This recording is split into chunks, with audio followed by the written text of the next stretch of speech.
Today, I want to share with you 3 reasons why your intuition is blocked and what you can do to open up your intuitive abilities so that you can amplify your intuitive senses starting today. And I wish I had have known this years ago. So I really want to share this with you today. I think you're really going to enjoy it.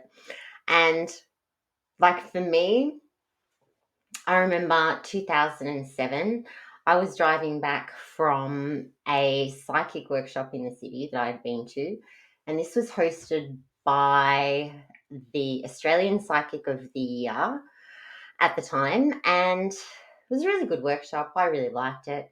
As I'm driving home, I was just really confused, probably more foggy, like my windscreen was, more foggy about my intuitive abilities than going home than I was before I went to this event. And I did all these activities, participated in everything. And one of the activities we did that day, I was actually partnered with the host's partner, and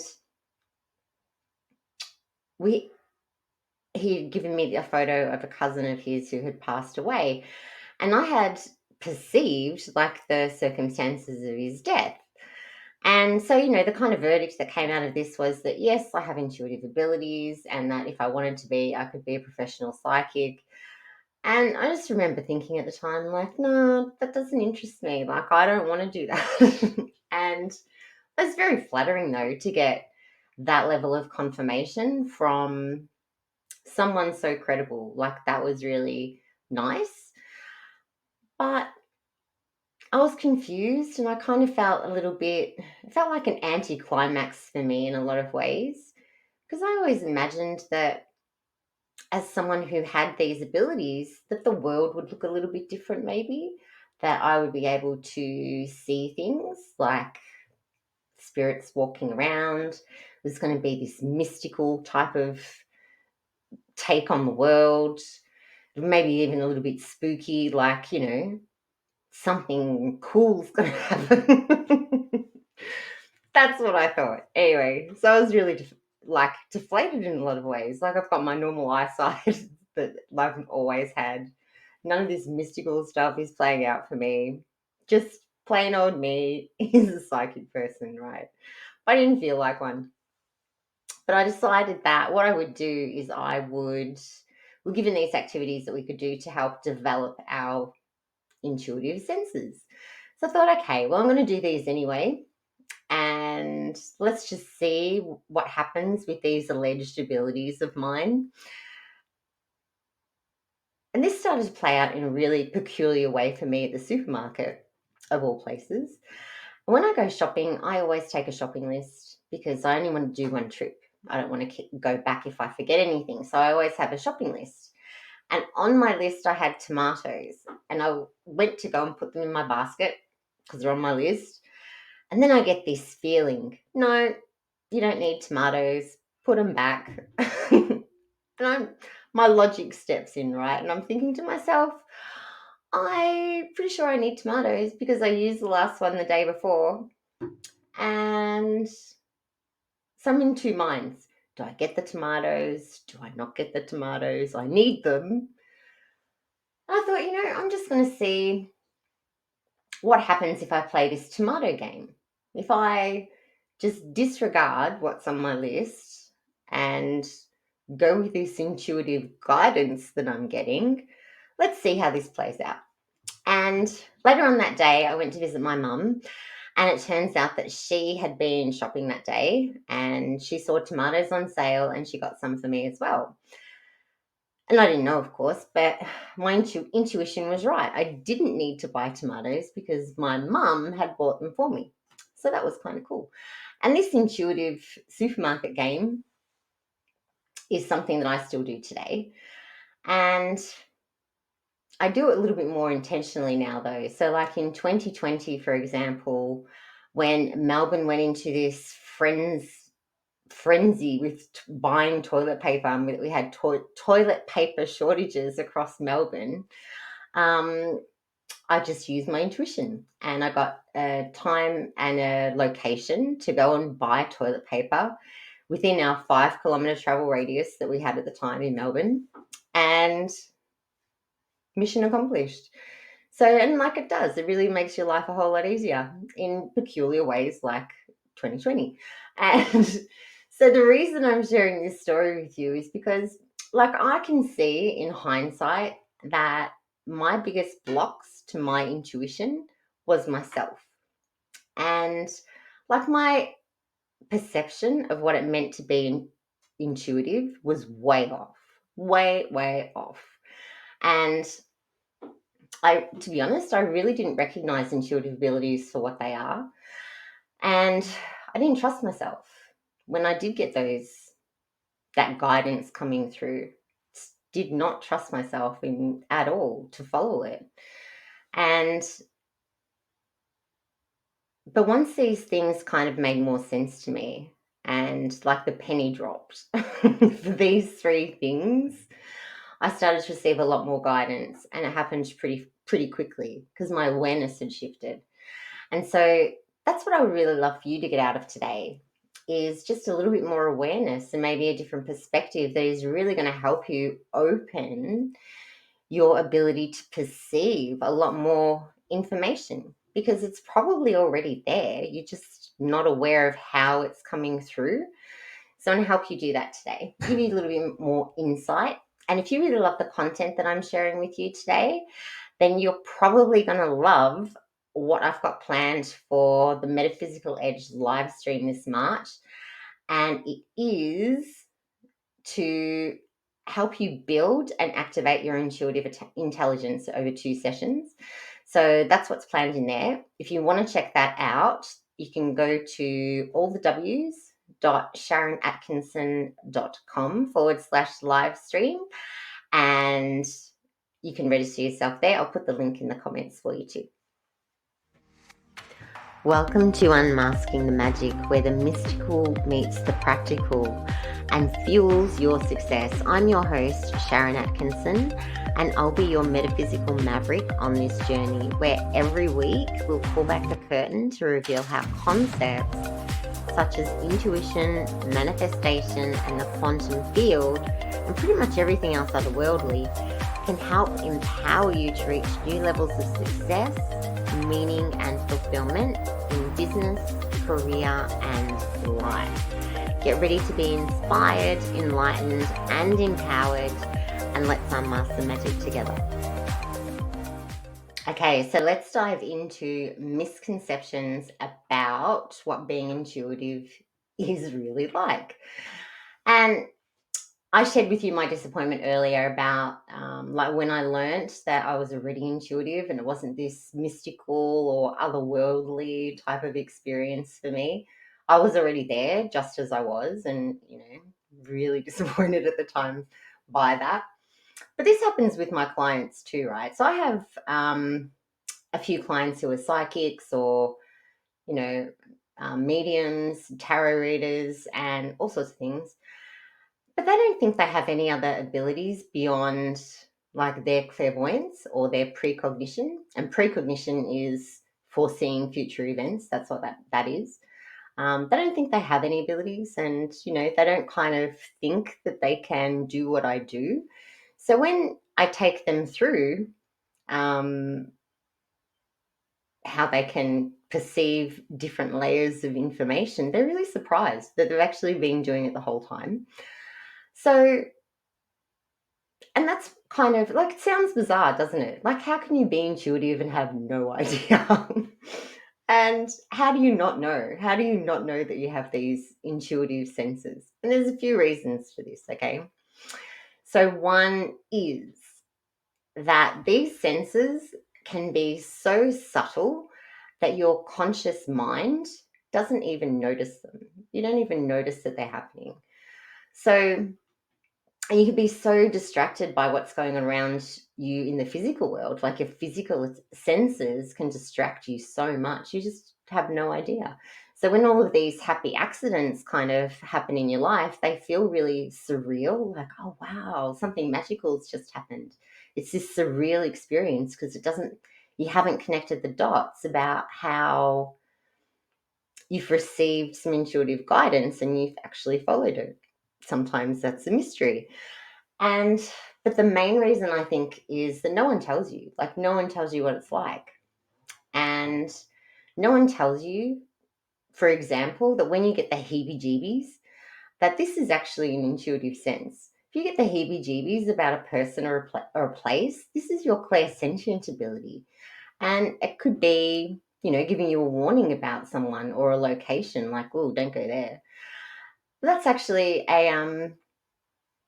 that's one of your intuitive abilities, clairsentience. But no one tells you that.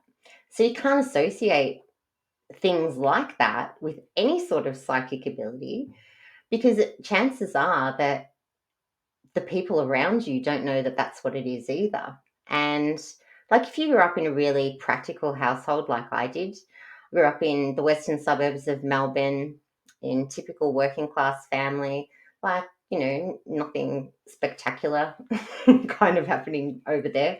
But my dad used to call um, like the spiritual world and psychic people like a load of hocus pocus. So it seems like really out there for me. And it seemed like so far removed from anything that I was doing in my everyday type of life. And so, like, our understanding of what psychic abilities are really, like, usually based on what our parents or our caregivers knew. And so we kind of just take that on because we don't know any better, like, as we're growing up. So, and like this really, like, growing up in a household where it's a little bit woo woo and it's frowned upon, it's a big joke, you can make fun of it, all that sort of stuff. Growing up in that type of environment, that really skewed my perception about what it meant to have intuitive gifts. And so for a very long time, like I didn't think I had any, even though I did, even though I could go to this workshop and be told by the Australian Psychic of the Year that I can do what he does. And I was just so baffled, like, what? How is that possible? I was imagining like some sort of, grand change of landscape in my everyday life. I'm going to be, this enlightened person or something. Not just as I was. So it was a real shock for me. Um, so all those good instincts and all those happy accidents I have, like, were actually my intuitive abilities. Just had no idea because no one told me. And so for you, right, like if you just consider how you currently perceive what it means to be intuitive, just take a moment and just consider that. How do you imagine you're going to be, or how do you imagine intuitive people are in their everyday life, things that are going on for them? And is there a possibility that you could be wrong about a few things? And if you're wrong, like, how comfortable are you with that if you haven't got it all the way right yet? And like, it's normal. No one likes to be wrong. It can make you feel a little bit uncomfortable if your perception's a little bit off. But are you willing to change your mind about some things so that you can have a breakthrough and break through that barrier that's probably blocking your intuition? And if you did that, like, is that going to benefit you in some way?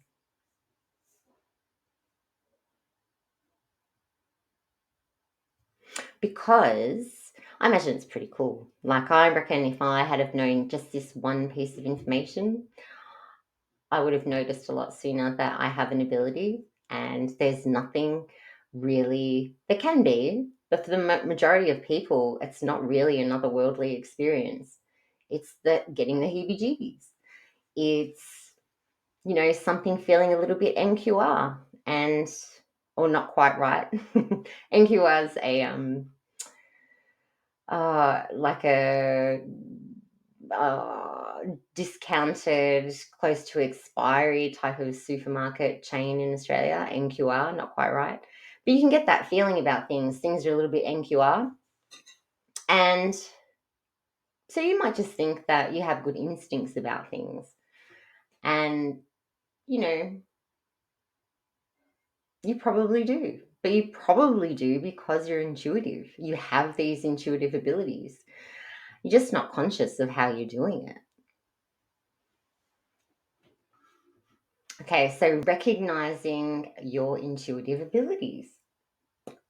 This is quite cool. So, quite often you can hear intuitive people say phrases like, I'm getting or I'm being told that, and then they give you some sort of insight about something. And to me, this always seems like there's something cool happening with them. Like they have someone whispering answers to them in their ear or something, for example. Something's going on, that we can't see, only they can see. That's how it seems. This is why I had this big anticlimax as a 30-year-old in 2007 when I was leaving this workshop. But so, and like that can happen. Like for some people, like they could have a really strong clairaudient ability, and they can have probably someone or their spirit guides or whoever it is, like having a two-way dialogue with them and hearing them like you're hearing me right now. Like that's very real. That happens for some people, but for the majority of people, it doesn't. So here's what it looks like, and this is what no one really tells you. So as an intuitive, you get up every morning, just like everyone else. You go through your routine in the morning, have a shower, get dressed, all that sort of stuff. That's normal. However, there are some subtle differences, right? So let's say that you are getting dressed for work, you're brushing your teeth, and you're thinking, oh, I'm going to be 5 minutes late. Like maybe I need to travel a different way to work today. If you're intuitive, you're probably going to notice that you have like a visual kind of image pop up, and it could be like a landmark down a street that you don't normally go down, but kind of know where this street is. And then you have this idea like, oh yeah, I can go down this street and go that way and do blah blah blah blah and get there on time. And for intuitive people, they just know that, okay, that's the way that I need to go. But if you're not aware that this little mental image coming up of like a landmark in a particular street, if you're not aware that that's your clairvoyant ability, if you have no clue, you don't actually recognize the guidance coming in for you. And you're like, oh, I don't want to go that way. And then you're more likely to disregard anything coming through. So it's not otherworldly, like it's just like a flash. And it can be really fast. But the way you perceive that kind of information, if you're aware that it comes in that way, is you trust it because you understand that it's guidance for you. And like they work differently for everybody. And you might not see like a landmark, for example, you might see something else, or you might feel that as you're driving that you need to turn left. And then you might just decide to pursue that kind of direction for that day and get to work on time that way. But again, if you understand that feeling to turn left is your intuitive guidance, you're more likely to listen to it. So these can show up in all sorts of ways. So, but you would have had it. Like you have definitely had these things happen for you. So if you're probably wondering, like, how am I supposed to do this, Sharyn? Like, where do I start? How can I start amplifying this ability? I don't even know if this is going on for me. Like, what's happening? Okay. You just need to play. Like, you need to play around with how these work for you and see what comes out of it. And start noticing the ways that you receive information every time you ask a question. Because every time you ask a question, you're going to get information back in some way, shape, or form. And it could be, you might get a feeling. It could be that visual feeling. It could be a thought process that comes through. Or it could be a combination of everything. You could have, some visual clues, a feeling, a sensation, a thought. Maybe something audible comes through for you too. It could be bundled up in this nice package. You could, boom, get the whole lot, which is more like a telepathic ability. You can get that, which is kind of cool. But start to notice how, when you ask questions like, how can I get to work on time, how you get the answers, how they come up for you. Or even if you want to know, like, what should I wear tomorrow, you might start getting like pictures of a t-shirt that come up that you've got hanging in your wardrobe, for example. And there'll be a reason for it. It might not make logical sense. Like when I was told don't buy tomatoes, even though they're on my shopping list, might not make logical sense. But your intuition is guiding you to what you need, not what you think you know. You just have to trust it. So, and like my clients are always amazed. Like once they start paying attention to the information that's already there, they're so amazed and they feel so liberated, like, wow, because they didn't know either. They didn't know that they're already perceiving so much information. And they might need a little help, kind of figuring out where things are coming from sometimes, like sometimes who certain information belongs to. They might need some help deciphering that. But it can be, it's like they all of a sudden find this vast amount of resources that are suddenly available to them that they didn't have access to before because they didn't recognize how they're actually perceiving information. So that's kind of cool. So, okay, now that you're aware of some subtle ways that you can receive intuitive guidance, I want to invite you to just make a decision. So, for yourself, like make a decision if becoming aware and paying attention to this type of information is something that you want to do. And if it is, fantastic, because it doesn't take much. Like you don't need to go out of your way to do it, and you just have to notice, start noticing. So that's a pretty easy commitment that you can make to yourself. I'm going to notice, and you'll be amazed just making that decision, the change that that will bring for you, because you will start to notice more too. And how are you going to feel? So if you have, let's say, if you assume, if you're a little bit like I was, you're not sure if you have any abilities or not, and you start to notice that you actually do, how are you going to feel that you already have these abilities and you've had them the whole time? You're going to feel a little bit relieved, or maybe like a little bit silly, like, oh, I just didn't know. Because that's kind of how I felt, and a little bit disappointed. Like, oh, really? Is that all it is? That's how it felt. Like it was no big deal. And if there's one thing, if this particular thing is all you need to do to start following your guidance, you're going to save yourself so much time and energy into doing things like, might be going to workshops to try to build your psychic ability. That might be one. Even things like activating your pineal gland or decalcifying your pineal gland and activating your third eye. Like if you stop focusing on all of that stuff and just pay attention, like you might already be there. You might not even have to work on some of that stuff. And it's interesting because I actually had, that's why I paused a minute ago. I actually had a conversation with my guides the other day, a few weeks ago.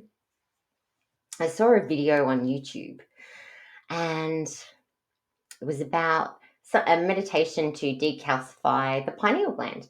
And I've seen heaps of these meditations on YouTube, they're everywhere. And so I'm wondering, like, how true is that?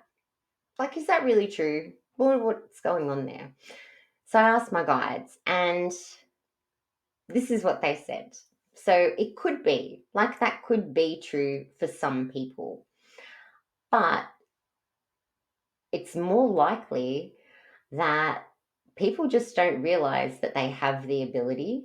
So they have like a type of intuitive atrophy, like muscle atrophy. If you don't, like if you break your leg and you haven't walked on that leg for 6 weeks, you like your muscle kind of shrinks in size a bit. It's still there, but if it's not in use, kind of goes to waste a little bit. That's kind of what's happening with your intuitive abilities. If you don't recognize them, you can't use them. So that's more of what's going on than having, a calcified pineal gland or a blocked third eye, because you can still perceive things like something doesn't feel right. You can still perceive that type of information. And the other interesting piece that they told me that I'm going to share with you, because I feel this is relevant for some people, is not for everyone, but hypothetically, right? If you're doing a meditation to decalcify your pineal gland because you believe that that is blocking your intuition and there's something wrong with your pineal gland, if it turns out that there isn't, that there's nothing wrong with it, you've just made the assumption that there is, and you focus intently on it to decalcify it, it actually becomes an instruction for your pineal gland. And your pineal gland will take on the energy of it is blocked, that it doesn't work properly, and that it is calcified. Your body will start following those as instructions, unintentionally, of course. You're not intending to do that. But at the same time, you're telling your body it's not working properly. And you have seniority over your body, and your body and the cells in your body listen to everything you say. And when you give it an instruction like that, even though it's accidental, your body starts to do it. So you can accidentally block your pineal gland and cause a pineal gland problem by doing things like a decalcification meditation, all accidentally, and be completely unaware that you're creating a problem. So that's going to be relevant for someone, according to it. So anyway, that's how my intuition works. Sometimes it's relevant, sometimes it's not. So take it with a grain of salt. If that's not for you, then don't worry about it.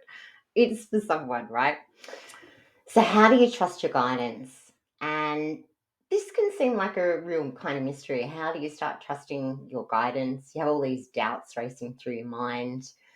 What if my intuition's wrong? And so the one thing, right, I'll let you in on this secret.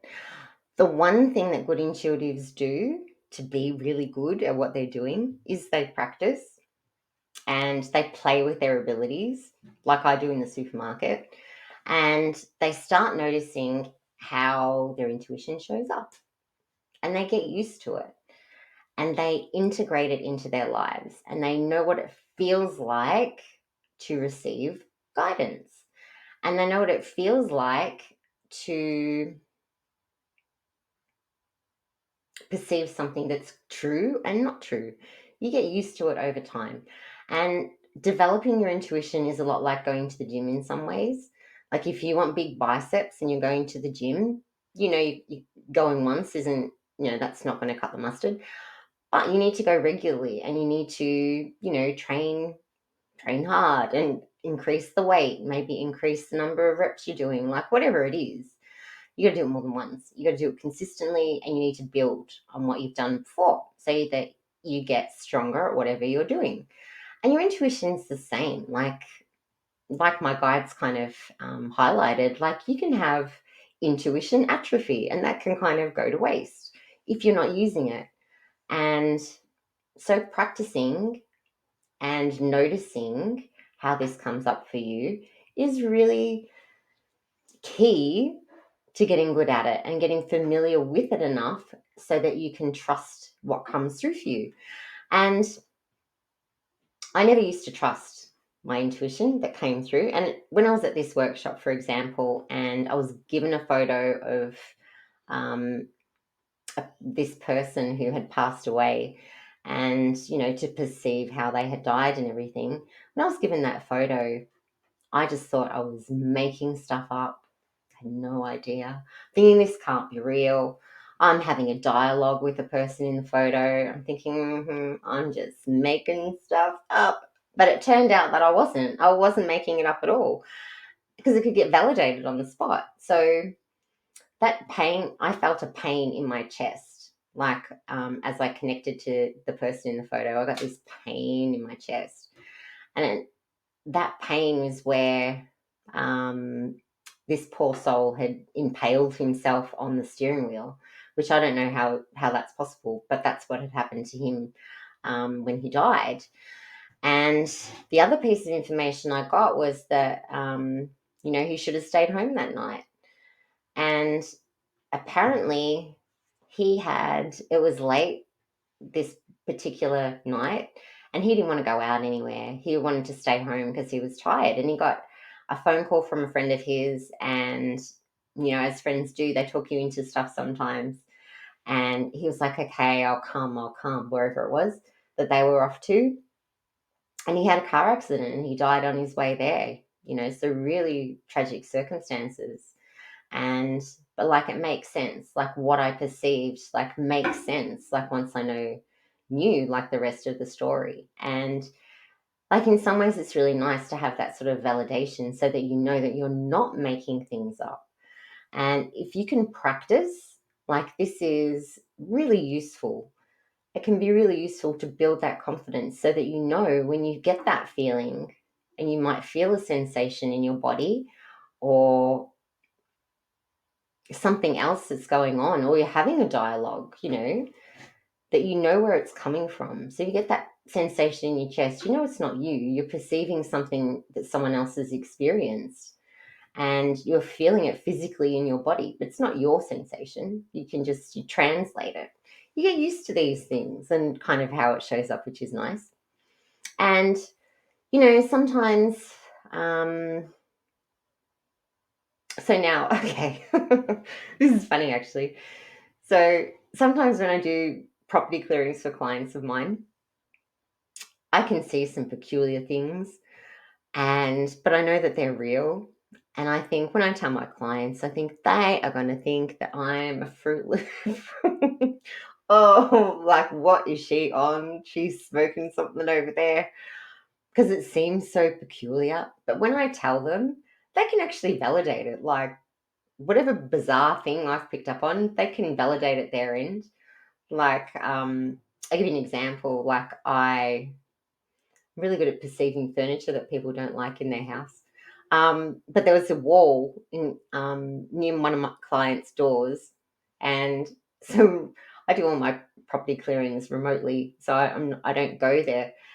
So I do remote viewing, and I said to her, "There's a wall near your front door that someone hates. Like, they hate this wall. It's like they're walking past it. Stupid wall. It's like they're cursing this wall every time they make eye contact." And she goes, "Yeah, that's me. I hate the wall." She said it was actually some sort of wall unit that her husband had bought to divide the room near the front door, and she hated it. But he built it like from floor to ceiling, so it looked like a wall. She's never liked it. And so, yeah, it was just very funny. But I can pick up on things like that. But it's not, and it sounds so bizarre. Like, what I'm perceiving makes no sense to me, but it makes complete sense on the other end. So even though I'm perceiving all this bizarre stuff, I know that it's true and I know that it's accurate. And it's always nice when clients are able to validate that too. I just want to add. So that way you know that you're not losing the plot. It's always nice. So, okay. So, what I would encourage you to do if you really want to start trusting your intuition and having that level of confidence where you go, no, I know that this is accurate. I know that this is true. I'm perceiving it for a reason. I know how this shows up for me. When I perceive it this way, and this way, it's accurate. Like, I am on the money. So, if you want to have that level of confidence in what you're perceiving so that you can go with the flow. So, if you receive some guidance, and you're ready to rumble. Like, you're like, yep, let's go. You don't hesitate. You're ready to act straight away. You don't doubt what's coming through for you. You just move, because it's going to give you the outcomes that you want to see for yourself. having that level of confidence, practice. Like, you need to practice. And practice with people you know, practice with friends. You don't have to do it like how I do. You might want to do supermarket intuition games like I do too. And just set an intention when you go to the supermarket. If there's anything that I need to buy today that I'm not aware of, I want to know about it. And so one of the ways that this shows up for me is I will be walking down an aisle and my head will turn to something on a shelf, and I'll be looking straight at an object on this shelf, and I'll stop.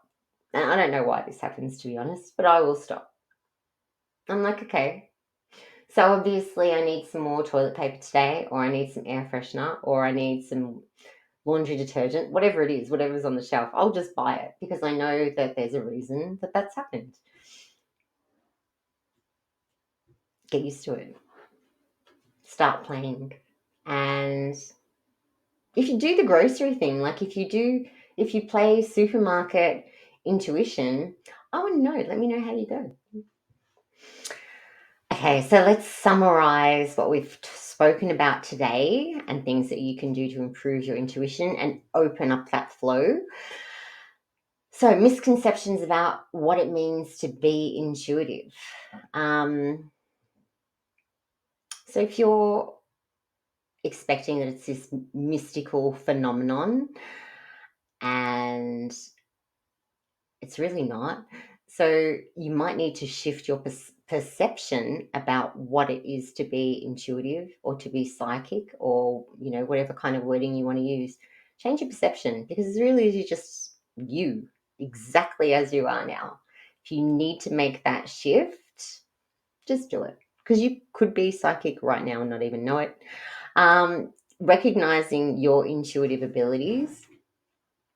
So yeah, like, your intuition is really subtle. The guidance that comes through is very subtle in your everyday life.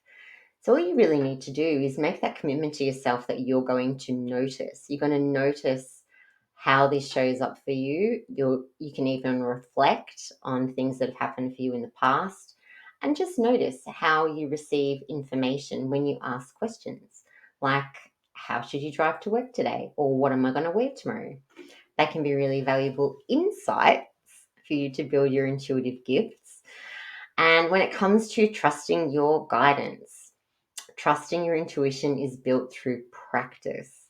To get good at this and trust your intuition, you need to practice. You need to know what the parameters are for your capabilities, how they work for you, because there's no rule book. These show up differently for everybody. So you need to know how these relate to you and how you perceive things. I can give you some very, very general type of information, but they're going to be different for you. They are for everybody. So start practicing. Start noticing when you receive good guidance, when it's a little off, why it's a little off, and then you will start to trust, and you will build your confidence in these abilities really, really quickly.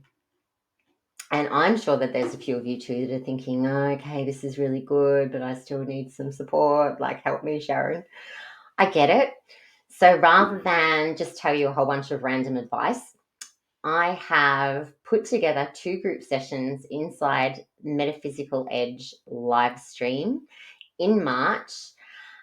One is about building your intuitive intelligence, and that's like a workshop. And the other one is an activation session, so we can do some mindset repatterning if we need to shift some perspectives. If you do have any blockages in your third eye or pineal gland, we can work on that on the day, flush it all out, and amplify those abilities for you too. So that link to register, if you want to be part of that, is in the description box for you. And I will see you soon. Ciao for now. Thank you for joining me on Unmasking the Magic. Today's journey has been a glimpse into the power of blending the mystical with the material world. And there is so much more to dive into so that you can explore your own metaphysical gifts to create unparalleled success and fulfillment in your life. If you enjoyed today's episode, I would love to hear from you. And please share this with anyone you know who will benefit from adding a little magic to their own life. Keep unmasking your magic, and I'll see you next time.